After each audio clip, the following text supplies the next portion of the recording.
In late June of 1947, there occurred events that made the city of Roswell, New Mexico famous. A report of a nearby crash of an unknown aircraft, reports about the recovery of strange debris or wreckage, and all of this during a major UFO flap that had begun with a report from Washington state that led to the coinage of the term flying saucer. Regarding that crash near Roswell, on July 8, 1947, the Roswell Army Airfield issued a press release stating that it had recovered a flying disc, or, as the Roswell Record newspaper reported it, that they had captured a flying saucer. Then, on July 9th, the Army issued another release stating that the debris was actually the remains of a weather balloon carrying a kite-like structure made of rubber, sticks, tinfoil, and a radar reflector. So began decades of speculation and theorizing and investigation and publication of thousands of books and articles and videos about the incident. Sort of. Actually, Roswell did not figure very largely in public consciousness, even among UFO aficionados, until the late 1970s when veterans and other witnesses began to make new statements about those events of 1947. Eventually, the United States Air Force issued lengthy reports designed to refute the UFO stories about the Roswell incident. In 1995, there was the Roswell Report, Fact versus Fiction in the New Mexico Desert. Then in 1997 came the sequel, The Roswell Report, Case Closed. But the very existence of those reports and the fact that the United States Air Force thought the questions important enough to answer so forcefully fueled even more speculation about aliens and UFOs and conspiracies and cover-ups. I'm not here to talk about that. If you're looking for more about all of that, there are plenty of books and movies and podcasts and videos ready to oblige. What I'm here to talk about is the city of Roswell and what that city has done with this strange history. The short answer is they leaned into it. They leaned into it hard. When you're a small city surrounded by a whole lot of not much, and the military base that fueled most of your 20th century growth is long closed, there is some benefit to being world famous for a story that captures the popular imagination. City's official logo features a UFO. The welcome sign is topped by a flying saucer. And the city has promoted tourism with pointed, tongue-in-cheek slogans like "Visitors Welcome" and "We Believe." And in 1997, the year the Air Force published its second major report on the Roswell incident, the city hosted its first annual UFO Festival. This means that when I attended the festival in July of 2022, it was the 25th anniversary of the celebration and the 75th anniversary of the original incident. So I'd like to give you a tour of the festival and share some things with you that may help you plan a trip of your own. The first and most important thing to know about the Roswell UFO Festival is there is no Roswell UFO Festival. Well, there is, but what I mean is that there is not a Roswell UFO Festival.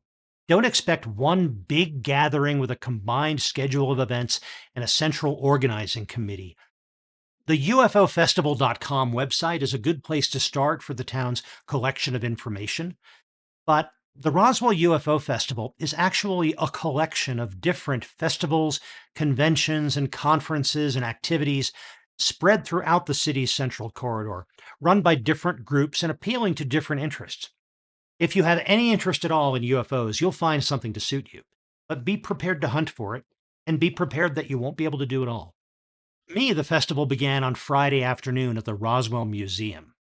Now, this is not the International UFO Museum and Research Center, which is indeed located in Roswell and is a big part of the weekend's activities, and I'll talk more about that later.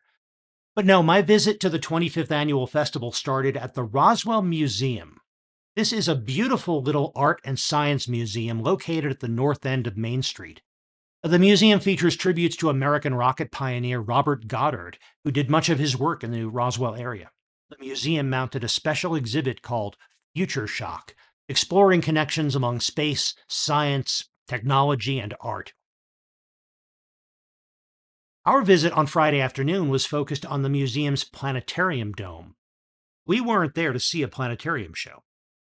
Instead, the museum celebrated the UFO Festival with a screening of The Day the Earth Stood Still, the 1951 20th Century Fox classic about a messenger from the stars landing in Washington, D.C., with a message of peace and a dire warning. I love this movie, and I have seen it maybe 8 or 9 times, but there is nothing quite like seeing it projected in a planetarium dome in Roswell, New Mexico during the UFO Festival. By the way, if you want to hear me talk more about the day the Earth stood still, check out episode 96 of the IMMP podcast at immproject.com. Right alongside the museum is the Roswell Convention Center. You might expect this to be the site of a lot of activity during the UFO Festival, and you would be right. But I didn't spend all that much time at the convention center because it was chiefly the location of two specific events within the event. One of these was Galacticon, Roswell's science fiction convention. Galacticon began in 2010 as a science fiction film festival held as part of the UFO festivities, and by 2012 it had become a full-fledged sci-fi convention in its own right.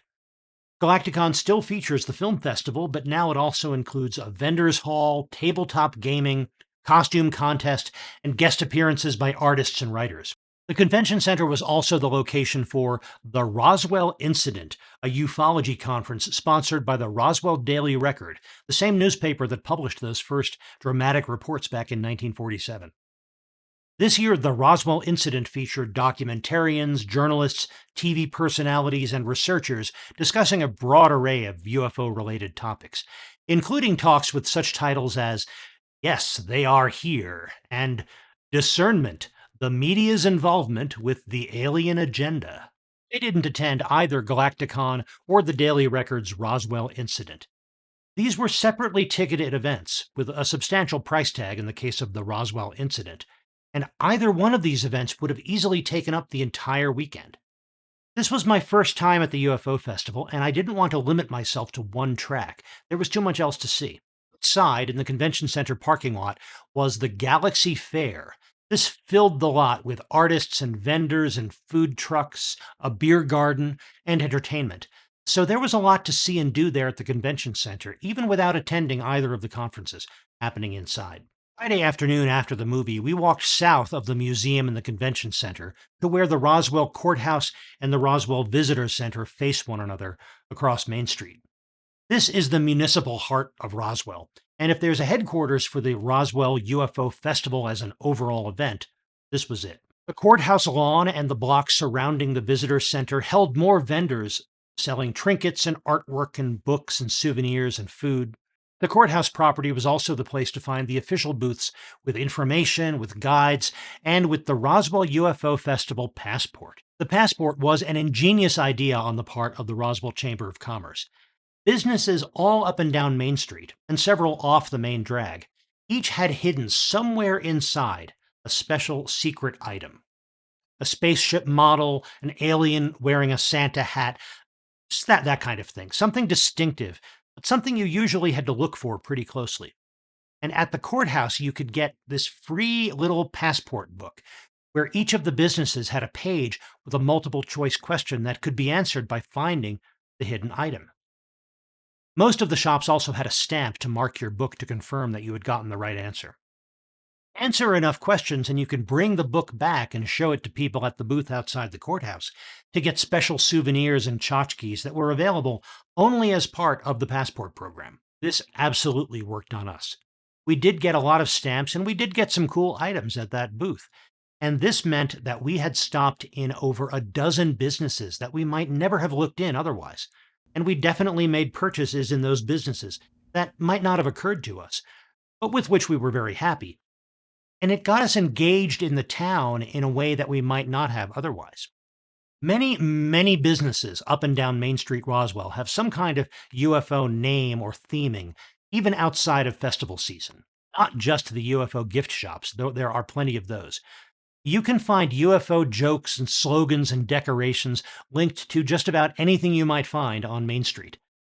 I do mean anything. And there was one shop that explicitly was not down with the whole UFO and aliens theme, but even their signs to that effect seemed good-natured. and they still did participate in that UFO Festival passport program. Across the street from the courthouse, inside the visitor center, we had complimentary photographs taken with some alien visitors. And one of the murals outside was designed for creating your own alien experience photo op. Friday evening, after our visits to the city museum, the courthouse area, the visitor center, and a lot of local shops, we went back to the convention center for our first serious UFO event. This was a panel discussion hosted by the International UFO Museum and Research Center. The museum was hosting more than a dozen UFO researchers and journalists and experiencers for what it called the 2022 ufologist invasion. Many of the events were held in an event space at the museum itself, farther down Main Street, but some were held up at the convention center. Unlike the sessions for the Roswell Records UFO Incident Conference, the lectures and panels sponsored by the museum were free to the public. Friday night's panel discussion was on government secrecy, and it featured a number of authors who are making a career out of writing and speaking on UFO topics. The panel was moderated by Brian Bender, a journalist on military and political topics, whose work has included some focus on UFO phenomenon, since recent release by the U.S. Navy of footage of flying objects that the government acknowledges it cannot explain or identify. These kinds of panels can be interesting as you get a number of different points of view, but they can also devolve into bickering over pet theories. This panel was a mixed bag, and it was interesting to note that there was some tendency to dismiss or deride Bender as a latecomer to the field who hasn't read all of the books that some of the career ufologists think he needs to read before speaking. That was the last event on our agenda for Friday, because Saturday would start early. But on the way out, we did see some of the Galaxy Fair outside the convention center with music and fire spinners and glow foam and more. Saturday was our first full day at the festival, and it started with the Alien Chase, a 5K run walk supporting the City Parks and Recreation Department. I participated in that, and as it was promoted as Costumes Encouraged, I chose to come as a classic man in black. A few attendees mistook me for a blues brother, an understandable mistake, but it helped that my Osmo Pocket camera looks a little bit like a neuralizer. I'm not really into cosplay, so I'd never been to an event where people were asking to take pictures with me. And even though most participants were not in costumes, there were enough that it added a celebratory feel to the morning. And yes, I did finish the 5K in that getup. After the race, and a change of clothes, we rejoined the crowds on Main Street in time for the Roswell UFO Festival Parade. The parade was free to participate with prizes for the best entries. This meant that every business, band, dance, school, car club, essentially anyone with a truck they could decorate or uniforms they could march in, took part in the parade. And that made for a delightful, homey, mixed bag, and the crowd was fun, enthusiastic. And if you add some flashing lights and an inflatable alien, my green Mini Cooper would be right at home in that parade. Maybe next time. Followed the parade with a stop for coffee, more shopping, gotta fill that passport, and finally a visit to the International UFO Museum. I'd been to the museum once before during a late summer stop at Roswell some years ago. I had enjoyed it then, mainly because I'd been a tremendous UFO nerd for a big part of my childhood. I'm pleased to say that in the years since that first visit of mine, the museum has had a significant refurbishment. I'm sure that was in part a way to take advantage of the required closures during the height of the COVID pandemic. Previously, the museum consisted mainly of one big room divided into cubicle sections made of pegboard, on which were hung newspaper articles, reports, explanations, essentially a lot of reading, broken up occasionally by a physical display or a diorama, including in the middle of the room this life-size display of a UFO with some alien visitors. Now, while the museum content is largely the same as it was, it is presented in a more polished style with professional-looking displays and more interactive material. It was also a lot more crowded during the festival weekend than it was on my random Sunday in the 20-teens. No surprise, as the whole town dramatically increases its population for the duration of the weekend. Also, during the weekend, the museum contained vendor tables where speakers for the museum's conference and others had tables to hawk books and other items. The museum, of course, has a gift shop, and it also has a UFO research library where members have access to books, videos, reports, and an array of other source material on UFO topics. After our visit to the museum, we attended a talk there at the museum by Paul Davids, who spoke about Roswell in popular culture. Naturally, this included the 1994 TV movie that Davids himself had produced for Showtime. Then, at the same location, there was another UFO panel which delivered interesting takes, mainly from the professional researcher and true believer points of view. The headline event for the festival was a Saturday night outdoor concert featuring the Texas band Midland. But we had had a long day, starting with the 5K at 6 a.m., so we passed on the concert. Sunday was a wind-down day for us. We spent some more time on Main Street, around the courthouse and the visitor center. We went to another lecture sponsored by the UFO Museum up at the convention center. This was Paul Davids again, talking about classic UFO books and authors, with a focus on cover-up theories. It was fun to track how many of those books I'd read as a kid. The food trucks and vendors were still there, open for business outside the convention center. But even though there were a few lectures scheduled later into the afternoon, by mid-afternoon, there was a sense that things were wrapping up. Ever since my first, rather quiet visit to Roswell, the UFO Festival had been on my gotta do it once list. And I'm glad I went. I enjoyed the specific events I took part in, but more than that, it was just fun to spend time in a town that was so welcoming and eager to show visitors a good time. It felt great to be in a place where everybody seemed to be proud of their town, proud to have something unique to share about it. That was the same whether I was talking to serious UFO people, to folks playing it for kitschy laughs, even the few who seemed to have a playful chip on their shoulder about this whole UFO business. The people of Roswell were easily the best part of the trip. If you're going to plan your own trip to the Roswell UFO Festival, here are a few tips. Number one, start planning early. Our visit in 2022 was a last-minute decision, so by the time we were making arrangements, we had a very limited choice of hotels. If you can, plan early and book early. Significantly, a number of events that we would have enjoyed had limited capacity and were already sold out by the time we learned about them. These included a 1947 reenactment bus tour, a UFO skywatch lecture about identifying objects in the night sky, and a stargazing outing to Bottomless Lake State Park. If you can, plan your trip early so you can get in on these kinds of limited events. Number two, be prepared for heat. It's southeastern New Mexico and it's summertime. It will be sunny and it will be hot. Be prepared to carry a lot of water with you and remember to drink it. Also, if you plan to walk back and forth between the convention center museum area and the city center courthouse visitor center area a few times a day like we did, be warned that much of that walk is along a busy thoroughfare with lots of traffic, lots of white concrete, and almost no shade. Those walks were easily the most brutal part of each day.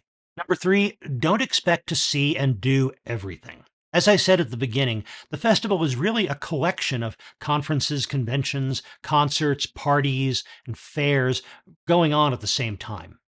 Decide what you're most interested in and don't fret about what you're not seeing or doing.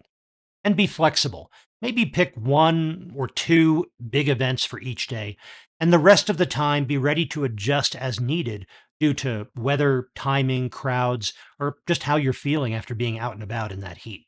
Roswell UFO Festival won't be an annual event for me, but now that I've been once, I could see going back, maybe in a few years.